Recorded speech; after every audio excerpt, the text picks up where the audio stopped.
our unconditional love to you all. We extend to each and every one of you at this time our deepest appreciation in the allowance of this exchange and this transmission to create the new reality in which we can, more and more, each and every day, interact in bolder and more. Good evening, Bashar. And a you good day. My question's kind of a little different. One moment. All right, speak up and be bold so that all may hear what you have to share.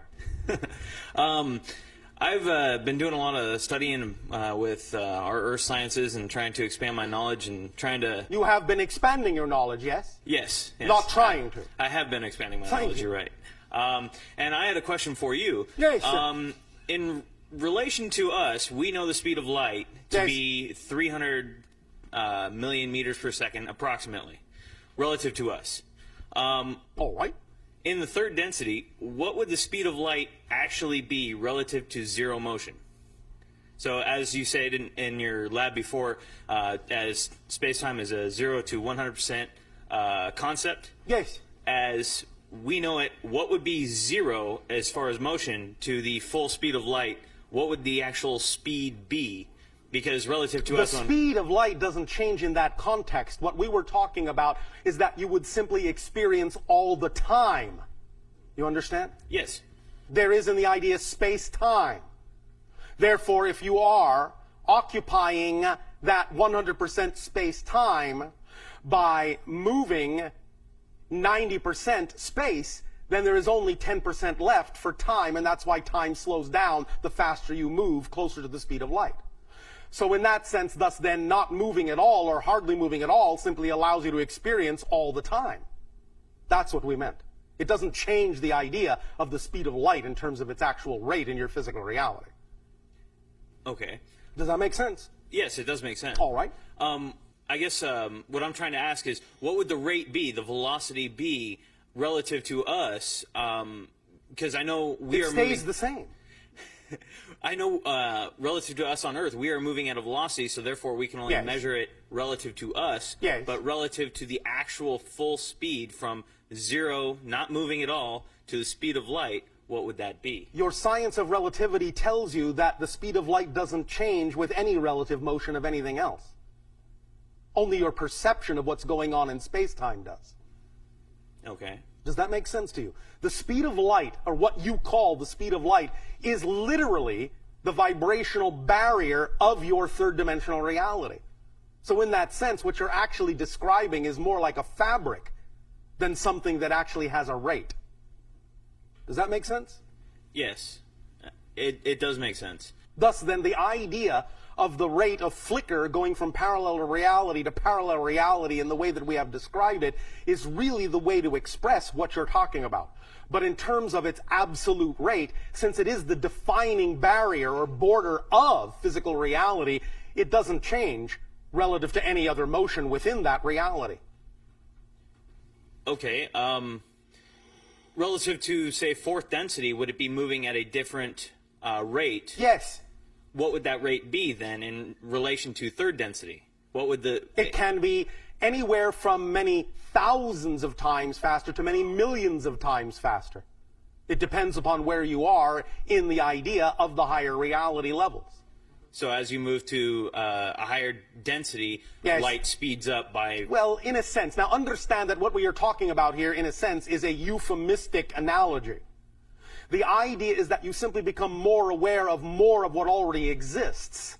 Because, in a sense, what you typically call light is simply an effect, a side effect. You're only seeing a part of what you call light. You understand? What you call light is only a part of something bigger. So you perceive more of that bigger energy, that bigger frequency, that bigger consciousness. And thus, then you can experience the idea of instantaneity, even, where there is no time at all, where there is what you would call infinite speed on certain levels of dimensionality and awareness. But it's not exactly traveling in the same way that you understand light to travel in your reality. That's just an illusionary side effect. Therefore, it's a little difficult to talk about these things in the same context, because they're not really related in the same way. Okay. Does that make sense? Yeah, in your so- language? So in a sense, you're accelerating your vibration to where your vibration is fast enough to sense other vibrations. Yes. And So you can much so go that beyond the idea of the light speed barrier into something that would be interpreted as traveling faster, but you're not actually traveling faster. You are simply going through parallel realities in perception at a different rate. Because you see, none of you actually travel. Nobody actually goes anywhere. I said there's only here and now. So even the idea of light traveling, it's not really traveling. That's just an illusion of space-time reality that it actually travels or that any of you move in space. Space really, if you want to really say something a little bit more precise, is actually moving through you. Does that make sense? Yeah. Does that answer the question? Yes, it does. We understand that sometimes these things can be a little confusing where language doesn't exist to explain higher dimensional mechanics. But is that satisfactory? Yes. Yes, it is. Thank All you very right, much. thank you.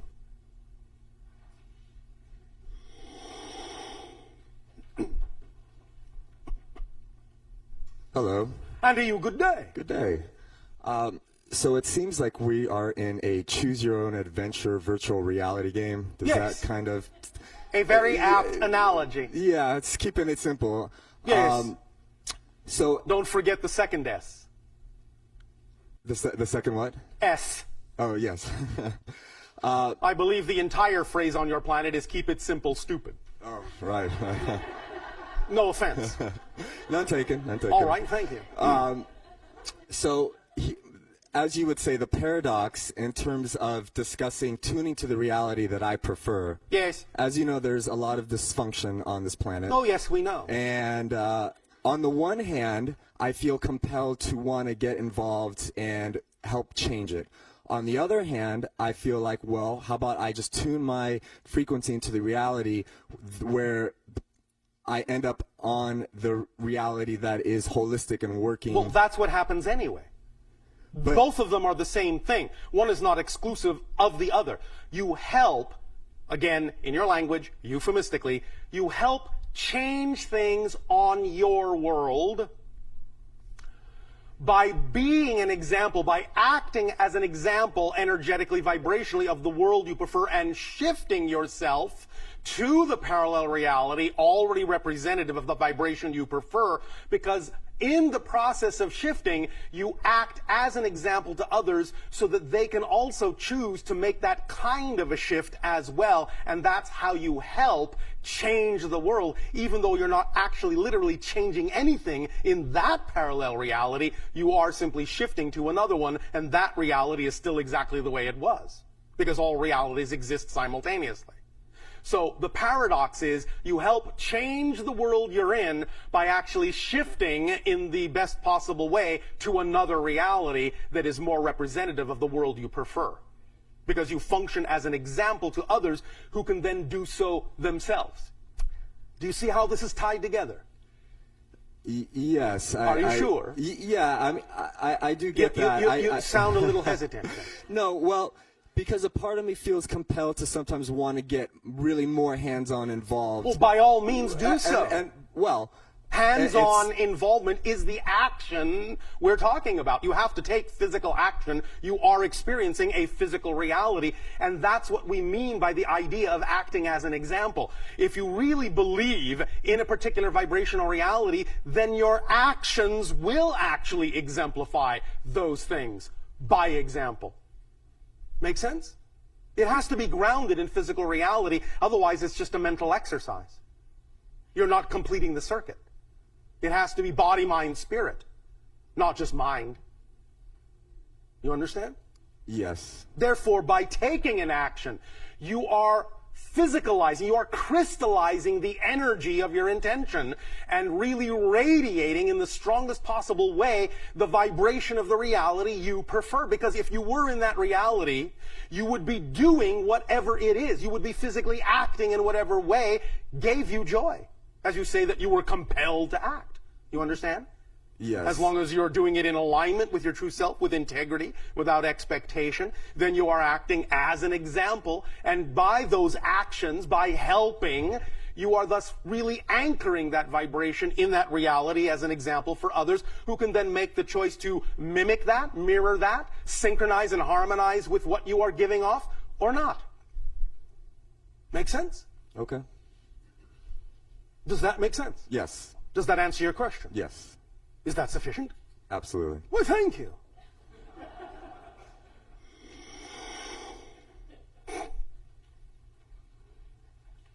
Hello, Bashar. Andrew, good day. Thank you. Good day to you, too. Speak up, speak up. I shall. I just have a quick 2 questions. Do I have any relationship to the Palladian civilization? Do you mean the Pleiadian? Yes, thank you for the pronunciation.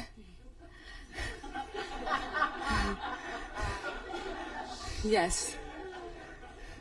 And the next question? Oh, yes. If I could ask if there's any information coming through from my spirit guides. All the time. Don't you hear them? Don't you feel them? Yes, I do. Then why are you asking me? Because you're right.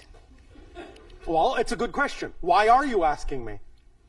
I was just asking if you have... Why are you asking me? I'm not sure. Yes, you are. Yes, I do. Yes, okay. Let me It think means about you it. doubt yourself, don't you? Yes, I do. Thank you. Yes. Thank you for your honesty. Why do you doubt yourself? Why do you doubt the things that you feel? I just question myself. Yes. I don't know. I'm always here and there. I don't know. Here and there? Which here? Which there?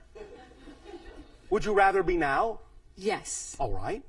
Would it be more joyful to be now? absolutely. All right. Does it really matter where the inspiration comes from? Yes, all of you have different kinds of connections. Right. All of you have spirit guides. They are constantly communicating with you. It depends on what you are capable of perceiving and picking up on. Yes, many of you have what you call extraterrestrial connections. You do have Pleiadian and Sirius connections, among others, as many of you do. But again, the idea is, how is it applicable in your physical life? If you are inspired to do certain things that are representative of your joy, then all the information you're probably receiving from them probably has to do with giving you more of an ability to be more of your true self in this physical reality anyway. So it really just comes down to paying attention to your inspiration and your imagination and trusting it, doesn't it? Yes, Are you willing to do that? absolutely. Why? Because it's my highest excitement. Because it is who you are. It is yes. who I am.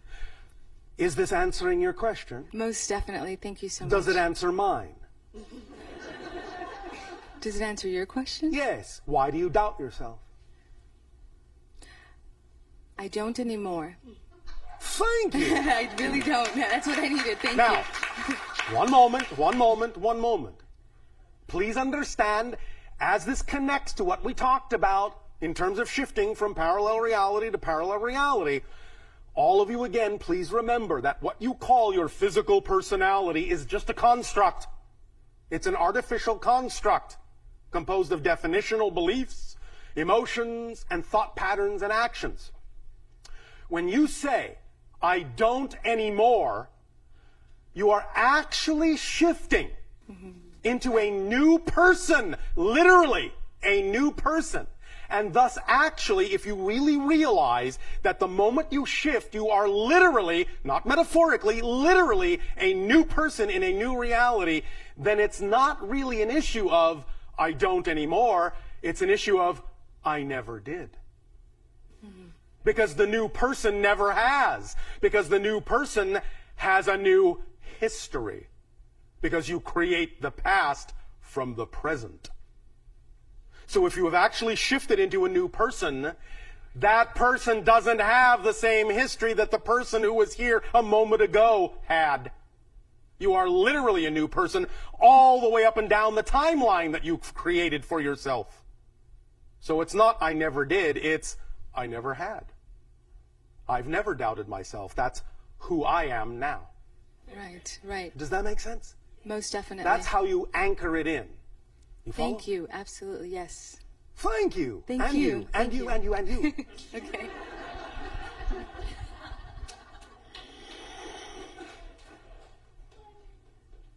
Hello, Bashar. And you good day. Good day. I also had 2 very short questions. for Very you. short questions. 2, 3 feet tall. I don't know why I said short. Oh, all right. We shall see.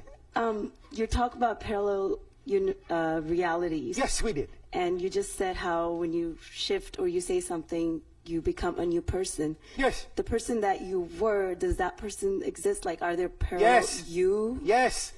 Do you ever, who you were, go back to that person? If you wish to. Obviously, many of you actually do. I can't change. I can't change. I can't change. Well, That's what you're doing. You're creating, in a sense, a repeating loop, in a sense, creating not exactly the same person, but one with the same basic perceptions and definitions. Which one? Yes? Sorry. Which one is the real you? Or All of them. We are endlessly, endlessly fascinated by the Earth-human propensity to always wonder, is it this or that? It's this and that. All of them are the real you. Remember when we said you have no idea how powerful you are, how big you are? Yeah. All of them are you, the real you. This is just an extension of the total you. All of them are extensions of the total you, just as fingers are an extension of a hand. They all go back to the same hand. You all go back to the same greater you. Make sense? Yeah, that makes sense. And for my second question, Yes. I heard one of your tapes where you talk about a book called The Heart Code. Yes. I've been reading that. Oh, all right. Are you enjoying it? Yeah. Thank you. But I'm having a hard time. A hard time or a heart time? Both. Oh, all right. Thank you. You learn quickly. This and that. to look at the world, look at myself. Yes. Most importantly, through my heart. Oh, all right. Why are you having difficulty seeing yourself through your heart? I think I'm trying to find some sort of system. System. Like, But the systems already exist. Right. And we have just described that your imagination is the key. And that what excites you the most automatically brings with it the organizing principles and the driving engine of what will work best for you. What other system do you need but that which is already perfect for you? Does that make sense? Sort of. Oh, I know. This must be too simple. It must be too easy. It's not complicated enough. Is that why it seems like it doesn't work? Yeah. Oh, all right. Well, if you want to make it more complicated, I'm not going to stop you. That's your right. But if you really wish to allow it to be easy and simple, you can recognize that the idea of acting on your joy every moment to the best of your ability, with integrity and without expectation, brings with it every single tool you need in the kit. It gives you the organizing principle through synchronicity, bringing things to you at exactly the right moment, the right place, the right time, with the right people, exactly when you need it. It already works. The system is flawless. It will bring you whatever you direct it to bring you with the strongest vibration you believe it will bring that to you in. That's the system. Do you want a more complicated one? No. Do you believe, and here's the, as you say, $64,000 question, do you believe that system works for you? Yes. Are you sure? Yes. Then then have you found the system? Well, what we went through today seemed more mind-based than using your heart to create the reality. And Did it? because we thought. Really? You didn't feel a thing? I did. Well, yeah, I did. Well, Okay, I guess, yeah, it makes sense now. yes. All you need to do is understand that your heart, in a sense, also does think. Right. But it also is the idea of the expression of feeling. You don't have to do it in any particular way. As we said, your imagination is the key. So if you want to go through that exercise, doing it in a manner that your imagination allows to be more heart-centered, then by all means do so. It will work just as well. Because that's what works best for you. Right. Does that make sense? Yeah, absolutely. So feel free to know that you are, shall we say, authorized to alter that exercise in any way, shape, or form your little heart desires. And that's you. what will work best for you. Does that make sense? Yes, it does. Does it make sense to your mind and your heart? Makes sense, yes. Does that help you then? Yes, thank you so much. Thank you.